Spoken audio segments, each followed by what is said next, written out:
झींकना और झांकना में जिंदगी बिताई। झींकना और झांकना में जिंदगी बिताई। क्या मजा मिला? क्या मजा मिला? मजा मिला तभी तो झींका झांका। झींका क्यों ना? अब भी समय है, अब भी समय है, झांकी देख प्रिय की, झांकी देख प्रिय की, बहार आए जिंदगी में। बाहर आए जिंदगी में। वाह! हर प्राणी चाहता है मेरी जिंदगी में खुशियां रहे, सुख रहे, भगवान की कृपा बनी रहे, प्रभु का वरद हस्त हर पल रहे। लेकिन मनुष्य अपने ही कर्मों के कारण भगवान की कृपा से वंचित हो जाता है। वरदान तो भगवान से पा लिया, लेकिन कर्म खराब है तो अपने भगवान से वंचित रह जाता है, कृपा से। अच्छा मिलने वाला है फिर भी बुरा मिलता है। क्यों? तो कह रहे हैं या तो प्राणी दूसरों की जिंदगी में झांकता रहता है, वो क्या कर रहा है, उसकी जीवन में क्या हो रहा है, मतलब ताका झांकी करना, इधर देखना इधर देखना, उसके अंदर का तो देख नहीं पाएगा अंदर क्या चल रहा है। और संत लोग भक्त लोग तो जब कोई देखता है ना तो फिर वो उसको दिखा भी देते हैं अच्छे से, वो समझ ही नहीं पाता है। गुरुदेव के पास में इतने लोग आए, वासना के लिए आए उस हिसाब से, भक्ति के लिए आए भक्ति दे दी, कोई संसार वस्तु के लिए आए वो दे दिया, धन के लिए आए वो दे दिया। लोग समझ ही नहीं पाए कि भगवान है, भक्त है, संत है, साधारण प्राणी है। अब एक अनपढ़ है उसको कहेंगे चल एप्पल की स्पेलिंग लिख, पहले उसको ABCD तो सिखानी पड़ेगी ना। ये प्राणी नहीं जानता है, और ये प्राणी जानते भी हैं कि देख इसका दिमाग खराब हो रहा है, कहे सीखे नहीं और किताब पढ़नी सिखा दी, सिखाने जा रहा है। आम मीठा फल है, अब इसके लिए मात्रा तो सीखनी पड़ेगी, इसमें स्वर भी आ गया व्यंजन भी आ गया, नहीं तो आम फल देख के तो देख लेंगे ये आम है, लेकिन पढ़ नहीं सकोगे क्योंकि आ का नहीं पता, मैं का नहीं पता, मी का नहीं पता, ई की मात्रा का नहीं पता, ठे का नहीं पता, पहले सीखना पड़ता है।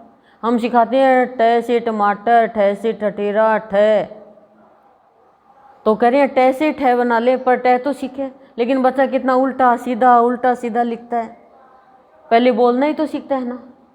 तो कह रहे हैं कि प्राणी चाहता है भगवान की कृपा बनी रहे, तो कोई की जिंदगी में मत झांको, कोई क्या कर रहा है, और संत की जिंदगी में तो कभी झांक के देखो ही मत।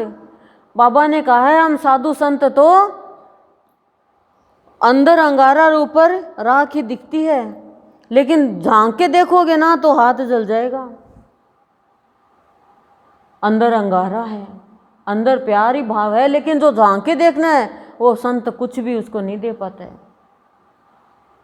क्यों? क्योंकि वो न जाने कब किसके लिए, किस कल्याण के लिए क्या काम कर रहा होता है, और कोई नहीं जानता है उसको नीचे से नीचा काम करके भी दिखा देते। एक बार गुरुदेव कहीं जा रहे थे, पर्स खो गया तो ऐसे पागलों जैसे करने लग गए, मेरे पैसे थे, मेरी टिकट थी, सब सोचे कि ये तो संत है, भगवान है, ये ऐसे क्यों कर रहे हैं, लेकिन वो पता नहीं किसको शिक्षा देने के लिए कर रहे थे। अब सीता मैया है वो साक्षात लक्ष्मी का अवतार, लेकिन रावण नहीं समझ पाया, रावण नहीं समझ पाया। और राम साक्षात विष्णु का अवतार, लेकिन असुर नहीं समझ पाए, तो शूर्पणखा को दिखाई दिया ना। तो शक्ति तो हर प्राणी के अंदर भी है, सात्विक शक्ति तो, लेकिन हमने सात्विक शक्ति को तो दबा दिया और आसुरी शक्ति को जागृत कर दिया, और आसुरी शक्ति हमें जलाने लग गई। अब आसुरी शक्ति क्या है आप जानते ही होंगे, काम क्रोध मोह मद लोभ मात्सर्य। जब यह हमारे अंदर आता तो हम असुर है, और प्यार भाव आनंद शांति भक्ति श्रद्धा विश्वास ये आते हैं तो हम संत हैं। और संत में क्या होता है, इतना लोभ प्राणी को, इतना लोभ कि लोभ ही प्राणी को क्षोभ में ले जाता है। और ईर्ष्या है वो ईर्ष्या के कारण तरसाता है, ईर्ष्या तरसाती है प्राणी को। हर चीज़ के लिए। अब आप ईर्ष्या करें और आप ये कहो मैं ये बन जाऊं, कैसे बनोगे? ईर्ष्या को तो छोड़ो, त्याग तो करना ही पड़ेगा ना। पहले बहुत त्याग होता है, बहुत समय लगता है, तब जाके पेड़ बनता है। और पेड़ बनने के बाद में कभी कभी तो पहले फल लग जाते हैं, नहीं तो पहले फल लगता है, फूल लगता है, फिर फल आते हैं। और आप ये सोचो बस हम तो कुछ नहीं करें, आके बैठे हैं, चले जाएं, जो मन मानी करे, बुराई की जगह बुराई करे, ताका झाकी करते रहें और दुख का रोना रोता रहें, खींचते रहें एक दूसरे से। और आप सोचो हमें बहुत भगवान अवसर दे दे। बहुत त्याग करना पड़ता है, बहुत सहन करना पड़ता है, तब जाके भाव का फल लगता है, तब अंकुरित होता है और तब जाके दिया जाता है। आज कितनी साल हो गए त्याग करते हुए, तब आपको मैं ये दे पा रही हूँ, तब अंकुरित हुआ है। लेकिन खाना भी नहीं आता, बच्चों को खाना कहाँ आता, पीस पीस के रस दे निकाल के देते हैं तो भी थूक देता हो, तब माँ गले तक डालती है। तो मुझे लग रहा है आपको हृदय तक पहुँचाना ही पड़ेगा कोई पाइप लेके श्रद्धा की। तो भाव भक्ति पाने का एक ही साधन है श्रद्धा, एक ही है श्रद्धा।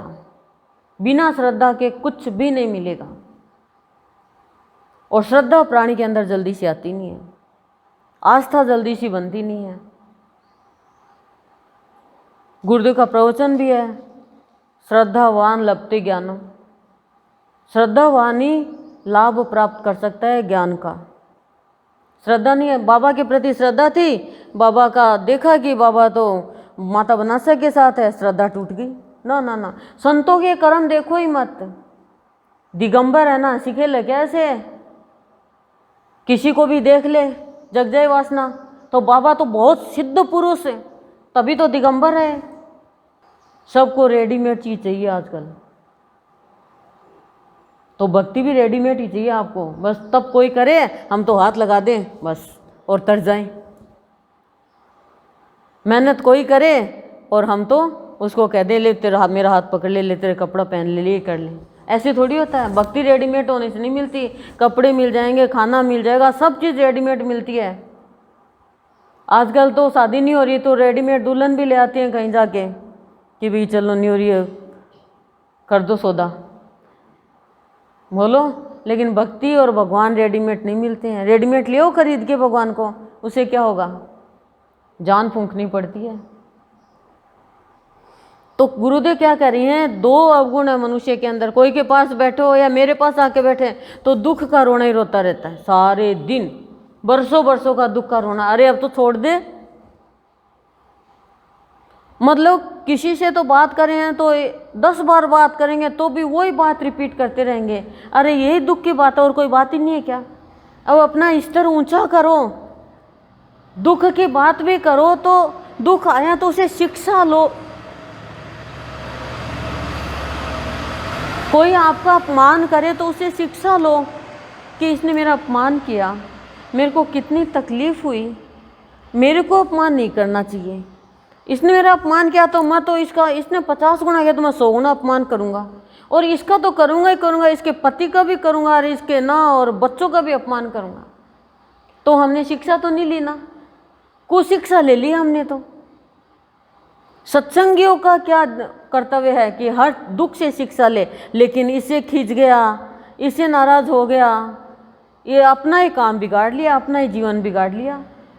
कोई के गृहस्थी में मत झांक के देखो कौन क्या कर रहा है, मतलब इधर उधर देखना, अपने अंदर देखो, अपने भगवान को देखो कि मेरे अंदर कितनी बुराई है, तो ही जीवन सुंदर बनेगा। और तभी मनुष्य जीवन के महत्व को जानकर और उस परमात्मा को जान पाओगे और अपनी आत्मा तक पहुंच पाओगे। नहीं तो जीवन यूं ही चला जाएगा, समय यूं ही चला जाएगा। पर हमें बहुत है, अभी भी ये हो जाएगा, आज तो सत्संग चल रहे हो तो ऑटो आए तो कौन आए ऑटो में, दिमाग है हमारा ये चलते। कोई भी लड़ाई कर रहा है, कोई बात करे तो ऐसे दरवाजे के पीछे खड़े हो जाएंगे। बहुत लोगों को तो हमने भी देखा है, हमारे परिवार में भी देखा हमने। मैं को तो डर लगता है भाई मेरे को तो, कि छिपकली बनता है, बिच्छू बनता है, कोई सुनता है तो ऐसे ऐसे नहीं, किसी का हक खाता है तो वो बहुत बुरी योनि मिलती है उनको। इसलिए ये तो भगवान से प्रार्थना करो, "हे भगवान कोई", और हम सुन भी लेंगे मान लो, तो हमें क्या मिलेगा? क्या मिलेगा हमें? हम तो भगवान से कहें, सुन के भी अनसुनी कर दे। सुननी है आपको बात, और झांकना दे, इधर उधर देखना है, ठीक है, और दुख की बात करनी है तो अपने भीतर झांको, अपने भीतर देखो, और अपने भीतर जो दुख की बात है उसको बाहर निकालो। जो आपको दुखी करे ना बात, उसको बाहर निकालो, और कभी भी विकारों को हावी मत होने दो। हो भी जाए एटलीस्ट तो पश्चाताप कर लो, नहीं तो जीवन कैसा हो जाएगा? बाहर की जगह व्यवहार में चले जाएंगे, और बाहर ही नहीं, संत के यहाँ तो सदा बाहर, जीवन में सदा बाहर खुशियाँ चाहिए, सुख चाहिए, शांति चाहिए, उत्साह चाहिए। तो खींचना बंद करो, दुख की ही वार्ता बंद करो। जिठानी ने ये किया, सास ने ये किया, माँ ने ये किया, पिता ने ये किया, शिक्षा लो उनसे। मतलब हर बार वही मत करो, भगवान के सामने आकर कहो भगवान तकलीफ होती है, और कोई की भी जिंदगी में और इधर उधर मत देखो, बस अपने खुद को देखो, अपने ही शरीर को देखो। देख कितना अच्छा था, देख कितना बुढ़े का सा हो गया, ये देखो। इससे शिक्षा लो कि हे भगवान इतना हो गया, तो इससे पहले तेरे को पालूं मैं। मत जलो विकारों में, किसी का हो रहा वो नियति के हिसाब से हो रहा है। दुर्योधन जल जल के जीवन खराब कर लिया, शकुनी इधर देख रहा है इधर देख रहा, खाली दुख का ही रोना कि मेरी बहन को अंधे के साथ शादी क्यों कर दी। तो उसने पूरा कुटुंब खराब करने की सोची, और क्या किया उसने? कलंकित जीवन जिया उसने। तो ऐसा मत करो, जो भी हो रहा है ईश्वर की नज़रों के सामने हो रहा है, उसको सबके क्रिया का पता है, भीतर बाहर के का। इसलिए आपके देखने से कुछ नहीं होगा, जिसको देखना है वो अपने आप देख लेगा। हमें तो बहुत लोग आके कहते हैं आपकी तो बहुत निंदा हो रही है। अच्छा, हम तो निंदा के लायक है, बढ़िया बढ़ाई हो रही है, ये प्रभु की कृपा है। हम बढ़ाई के लायक नहीं है। हमने क्या किया प्रभु? आपने करवाया, हमने किया। निंदा भी तो कोई विशेष की होती है, और किसकी निंदा? कोई अरे गिरे नथु के कहाँ निंदा होगी? तो खुश होना चाहिए हमें तो, पर निंदा होगी तो हमारी बाहर खत्म। हम तो बाहर उसमें स्थूल चीज़ों में देखते हैं, उसमें कहाँ बाहर है। अब मिला तो ठीक, नहीं मिला तो ठीक, प्रभु मर थोड़ी जाएंगे, किसी के ज़्यादा किसी के कम। लेकिन भगवान ने तो ज़्यादा कम नहीं किया ना, बराबर अंग दिए हैं।